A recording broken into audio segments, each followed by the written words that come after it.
Hello, how are you? I'm Hector Perez from Dev School. Welcome to this new video in which we're doing a graphic interface challenge with .NET MAUI. In previous videos, we have created different screens for this application that could be useful for connecting to an API and generating images using artificial intelligence. So far, we have created 2 of the necessary screens for this application. A third screen is missing, which you will see next, which would allow you to generate the image using artificial intelligence. We see that this is a very simple screen, however, that series of effects you saw at the end could cause you some problems if you wanted to create this application. These effects that you can see on the screen. In this video, we will focus on creating this graphical interface in .NET MAUI. To do this, I will go to the project we have been working on previously in Visual Studio, which is this project you can see here, and we will start creating this screen. First, I will create a new screen as part of the project. I will do this again in the folder called Views. I will click on Add New Item, select the .NET MAUI category, and choose a XAML content page. I will name this screen Image Generator View. The next step I will take is to set this newly created screen as the startup screen so we can see how the graphical interface looks. To do this, I will go to the app.xaml.cs where I will indicate that I want the initial screen to be Image Generator View and start the execution in the emulator. You can see the default content for this screen that has been created. I will go to the XAML file and start making some modifications, such as changing the background color of the screen to color 10, 12, 16. We will save the changes, preview the screen, and we now have this new graphical interface. I will remove the default content from this screen and instead add a grid with a margin equal to 25, 25, 0, 0. I will also assign it a set of rows, the first with 20% space, the second with 60% space, and the last with the remaining 20% space. Inside this grid, I will place a vertical stack layout element with its vertical option set to center. Let's look at the elements that make up this screen. We have, first of all, the screen's title. We also see a subtitle that shows us how much time it took to generate this image through the API we could connect to. Therefore, we will create a label control inside the vertical stack layout. This code is very similar to that of the previous screens. We will use a font family equal to Nexa Heavy, a font size of 30 units, and a text that says Picture Generated. The text color will be white. When we save the changes, we can see the title as part of this screen. We will create a second label control with a margin of 0, 10, 0, 0, a font size of 20 units, and a text that says Time Spent 30 seconds as a placeholder. The text color will be AC, B1, BB. Upon saving the changes, we now have this subtitle. In the video, the main title appears split into 2 lines, but in the emulator, it is displayed in a single line. To add spacing between these words, we can include the symbol ampersand followed by a pound sign, then the number 10 and a semicolon, as part of the text Picture Generated. Upon saving the changes, the text separates successfully. This is a simple way to separate text in XAML code in .NET MAUI and other platforms. The next step is to add the generated image section. After the vertical stack layout, I'll create a border control, positioning it in row number 1. I'll use the stroke shape property with a round rectangle since the image has rounded corners, with the values 20, 20, 20, 20, and a stroke thickness equal to 0. Inside the border, I'll create an image control with an aspect equal to aspect fill and a source using one of the previously imported images, such as cartoon.jpg. Upon saving the changes, the image appears overlapping the text due to a small mistake. I forgot to put a dot before the definition of the last row. After correcting it, the image appears correctly as a placeholder for the AI-generated image. The final step for this graphical interface is to create the button. We will position it in row number 2 with a background color equal to 8FF8E, a corner radius equal to 35, a font size equal to 25 units, a height request equal to 75, horizontal options equal to center, and a text that says finish, as it appeared in the image. The text color will be equal to 10, 12, 16, vertical options equal to center, and a width request equal to 250 units. Once we save the changes, we can see this graphical interface looking quite good. Now, we will begin with the animations, which is the most complex step of this video. Unfortunately, DALL-E doesn't provide a response every time a noisy image is generated. What actually happens is that, from a noisy image, some kind of new image is created. Instead of placing an element like this, we'll put a Lottie animation to show the user that their image is being generated. Searching through Lottie files, I found a cute robot in motion animation that would match well with the background we have previously placed. To replicate this tutorial, click on Download and download the JSON file, as shown on the screen. Once downloaded, go to Visual Studio and import it in the RAW folder. To do this, open the Resources folder, locate the RAW folder that contains the About Assets.txt file, and that's where you should import the generated JSON file. After importing this file, I'll right-click, select the Rename option, as I want to have a simpler name to handle it when we work with it. The next step is to install a NuGet package that will allow us to interact with or work with Lottie files. Right-click on the project and let's indicate that we want to manage NuGet packages for the solution. We search for Skia Sharp Extended, so that the result we are interested in appears. In fact, I will add MAUI at the end. Although nothing appears in this list, you have to click on this box that says Include Pre-Release, so that this package, which is not currently available as public, but in a preview phase, is displayed. I will select the package, install it on the solution. Once the package has been installed, I will go to mauiprogram.cs, since we need to add the use Skia Sharp method here. We will add it, and with this, we can use the graphic controls as part of the project. I will save all the changes, return to the XAML file, since I want to declare a new namespace to work with the control called skLottieView. I will declare a new prefix, indicate CLR namespace, Skia Sharp, and the namespace that really interests us is this one called skiasharp.extended.ui.controls. I will select it so that the namespace is automatically completed. Once this namespace is declared, I will use this control under the border control, where we have added the image. I will position the control on row number 1.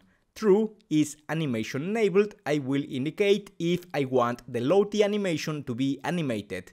Set repeat count to -1 for an infinite animation. Finally, I will indicate source equal to the previously imported JSON file, which is the robot.json file. I will start the application so that we can see how it looks. After a few seconds, we can already see the animation in the application. However, the background image is also appearing.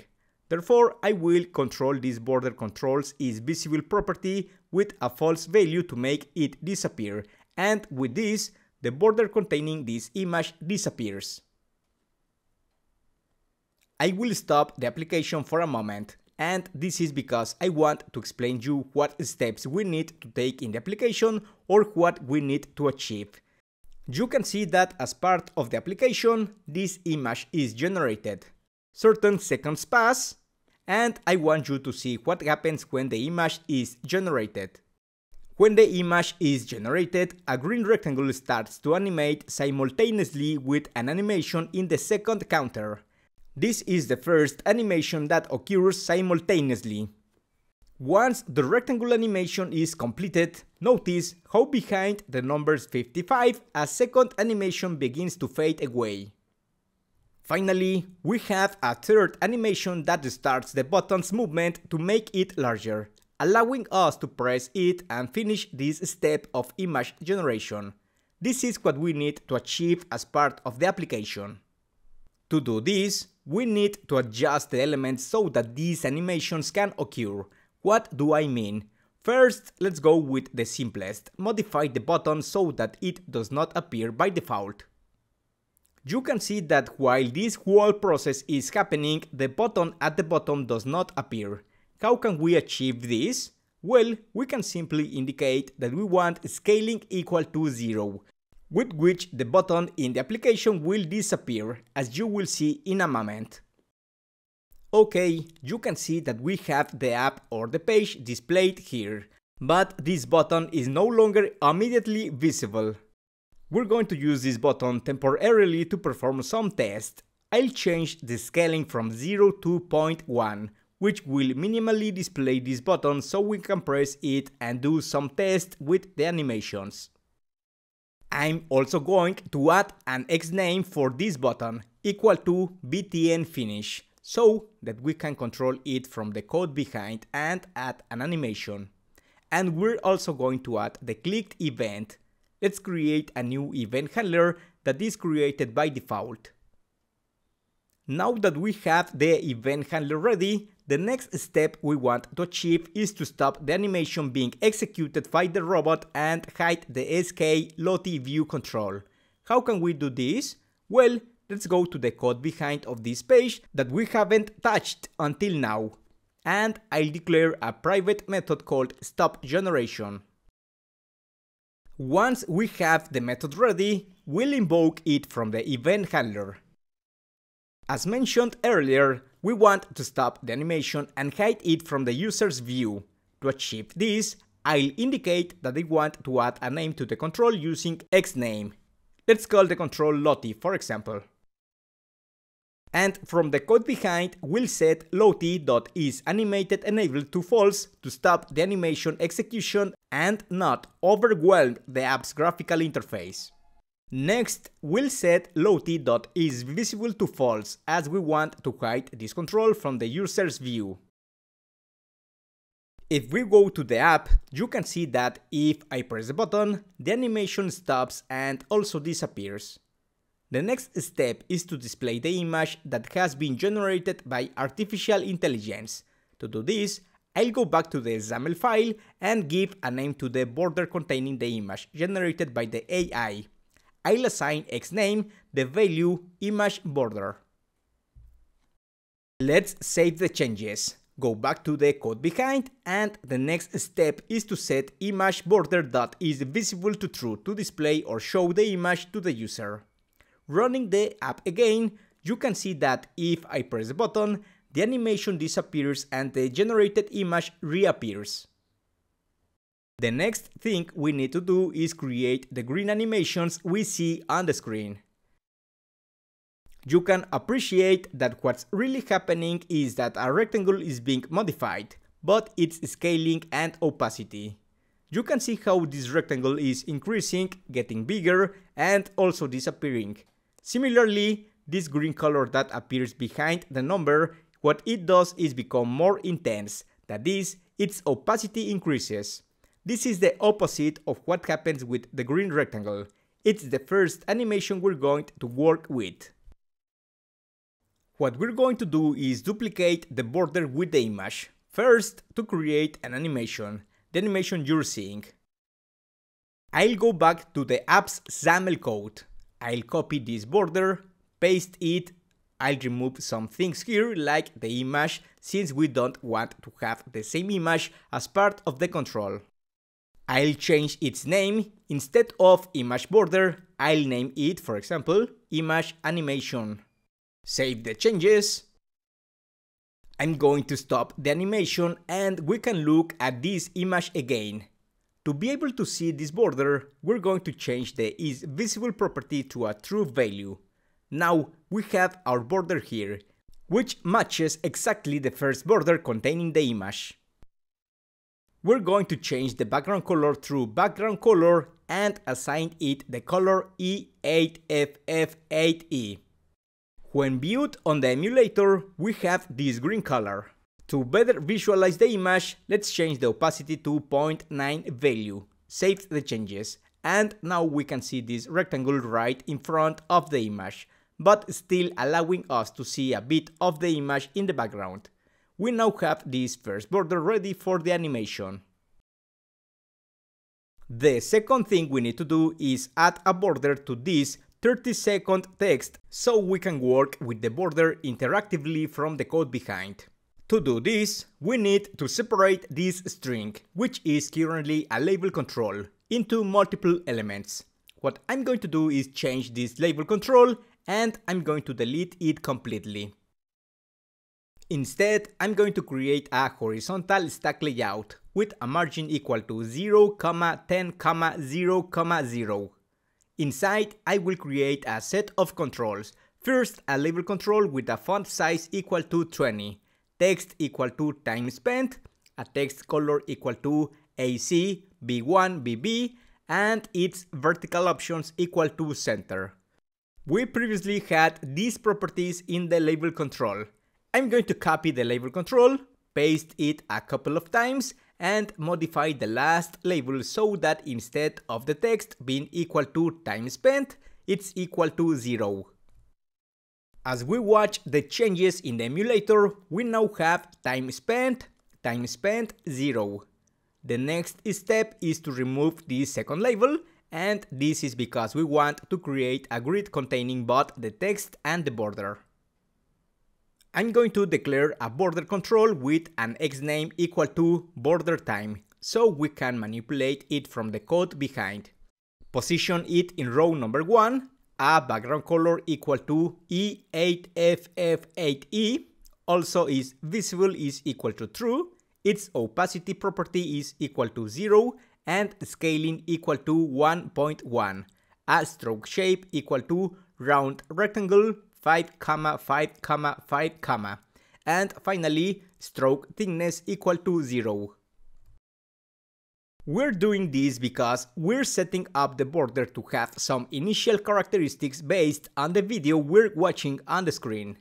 Notice how this rectangle gets smaller over time and also gets lighter. The initial properties are those we can see here, an opacity of 0 to reach a value of 1, and a scaling of 1.1 to reach a value of 1 as well. Now that we have this ready, let's see how it looks in the emulator. We have the app here and you can see that at the top, this string is already divided into different sections. I'm going to change the last string so that instead of 0, it says seconds, adding a space at the beginning, and I'll also add a space after the first label, after time spent. With this, we now have the space available here to add how many seconds it took to generate this image. Next, after the control border, I'll create a control label with a font size equal to 20, text equal to 0, because as part of this text, this is the text that I'm going to modify from the code behind to display how much time has passed since the image generation started. I'm going to assign the same value that we've used for text color, and finally vertical options equal to center. I close the label, and now we can see how this subtitle would look once we start modifying the text or the value of the seconds. With this, if we change the opacity of the border, notice how we now have the background available that is displayed behind the text of the seconds. Once we have the initial controls to perform the animation, I'm going to stop the app, because we need to work from the code behind to precisely animate these elements. Inside the stop generation method, I'm going to indicate await task.whenAny. I do this because I want to execute a series of animations. You can remember that in the video we saw several animations running at once. The first animation I'm going to perform is to animate image animation, which is the border that is on the generated image, the one that unfolds gradually from the inside out. This image or border that we can see here. I'm going to indicate that I want to animate it. I want to animate the scale property, and I want to go to the value 1.1, also in a span of 1 second. What's going to happen here is that this border will go from the value 1, which we haven't specified, but it's the default value, to the value 1.1. We're also going to indicate that we want to manipulate image animation, but now using the method called fade2, which allows us to manipulate opacity. We want to reach the value 0 in a span of 1 second as well. Additionally, we want to animate the border that is part of this label we saw earlier, this specific border, and we're going to modify some properties. In fact, I'm going to copy these two lines and change only the name to border time. First, we're going to modify the scaling so that it goes from an initial specified value of 1.1 to the value 1 in a span of 1 second. And finally, we also want to manipulate the opacity to reach the value 1 so that it is displayed at 100 opacity. With the changes made, I'll start the execution of the app and press the button. Notice that the border above the image is properly deployed.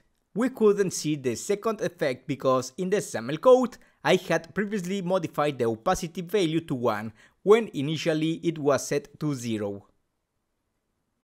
I'm going to restart the app, click on the button, and watch as both effects are properly displayed. If you noticed, when we started the app, we had the default green background. Let's go to the border that contains the image and set the visible property of that second border to false, so that it doesn't appear when the app starts. Now, the green border no longer appears behind the animation.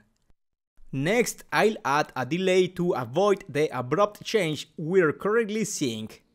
When we start the execution of the stop generation method, I'll invoke await task.delay and indicate that I want a 2-second delay using 2000.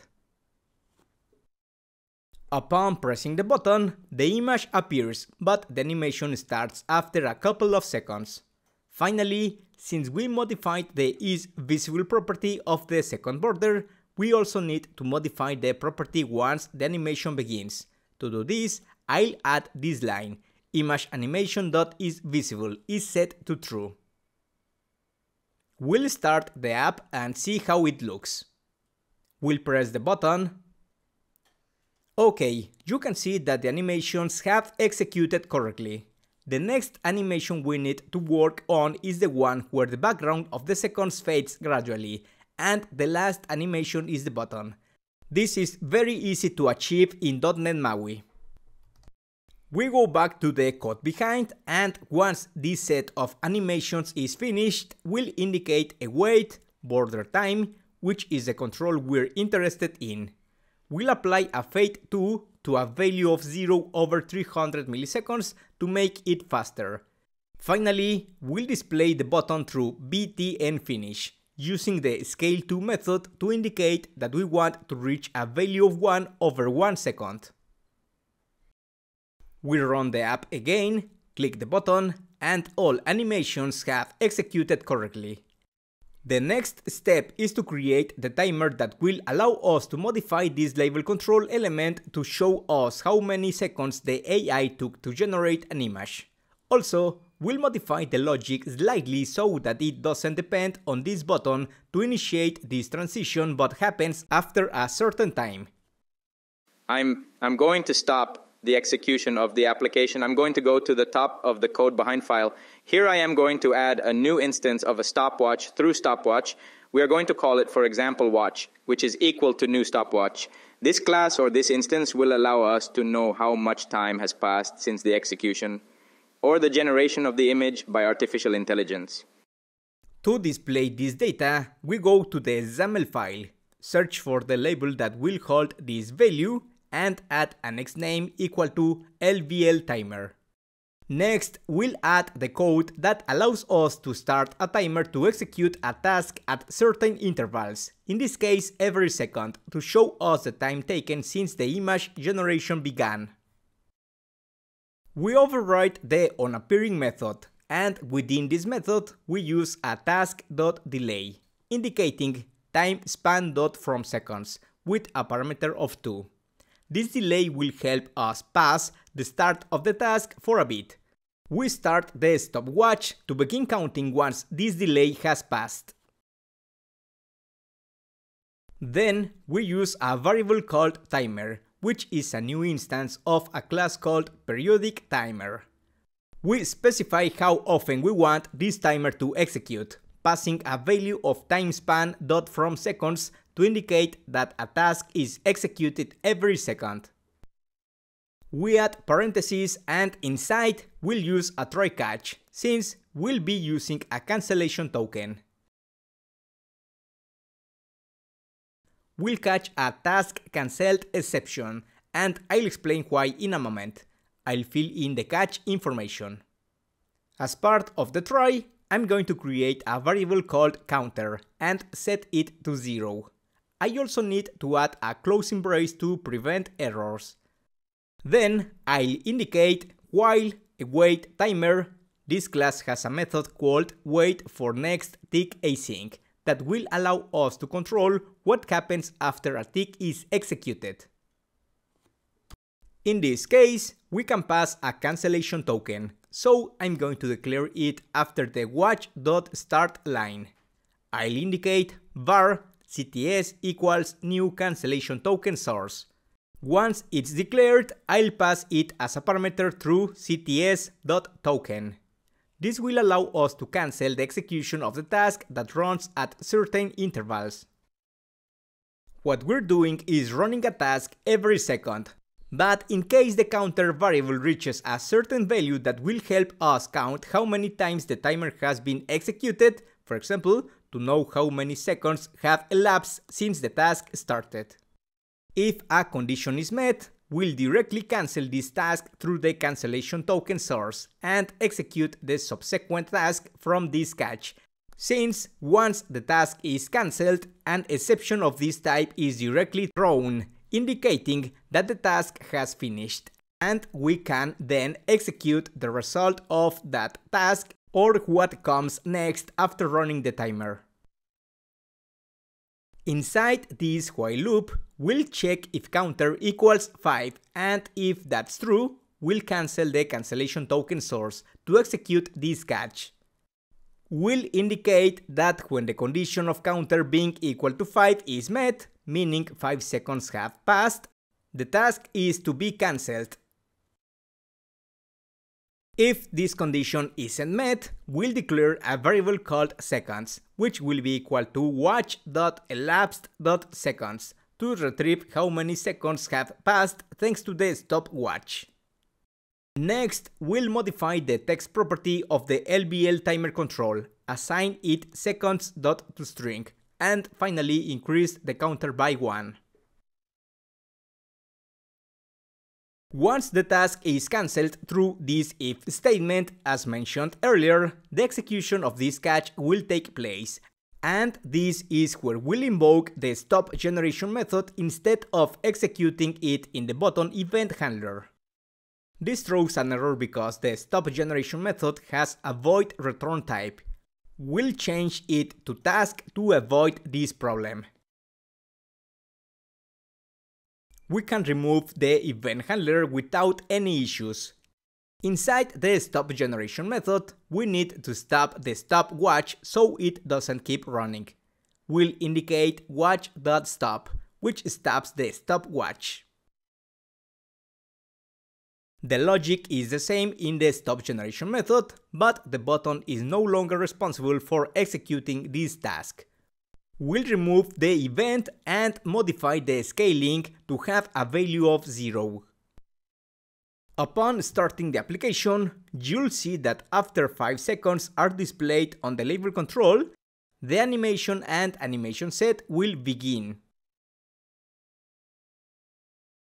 1 second will pass, 2 seconds, 3 seconds, 4 seconds, 5 seconds, and it's at that point that the processing of animations will start to display the AI-generated image, the number of seconds, and finally, the button to return to a previous screen or the initial screen. If you liked this video, I invite you to support the channel by giving the video a like, subscribing, and clicking on the bell to receive notifications when I publish new videos related to graphical interface challenges with .NET MAUI or other technologies and coding with .NET technologies. See you in the next video.